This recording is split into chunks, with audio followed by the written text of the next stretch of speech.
किंज बदले नी राहवे ढोला, वाहवे ढोला वाहवे ढोला। रखनी नहीं ते भेजी क्यों सी, सांझी कणक कपावे ढोला।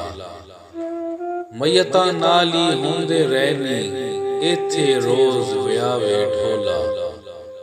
होंदे नहीं पर हो जांदे ने, लोकी बेपरवावे ढोला।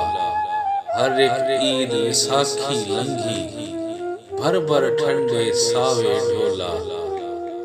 के खटियाई मन मर्जी दे, गल विच पाके फावे ढोला। सतलुज कुंडे रल के पीती, भुल गई गुड़ दी चावे ढोला। साडे चन्वी चुन्ने निकले, सूरज काले शावे ढोला। आ फिर वेड़ा इको करिए, आ फिर वेड़ा इको करिए, कंधां देइए ढावे ढोला। हुण नहीं सिंधु बाजू पींदे, ओ किणकां दे गावे ढोला।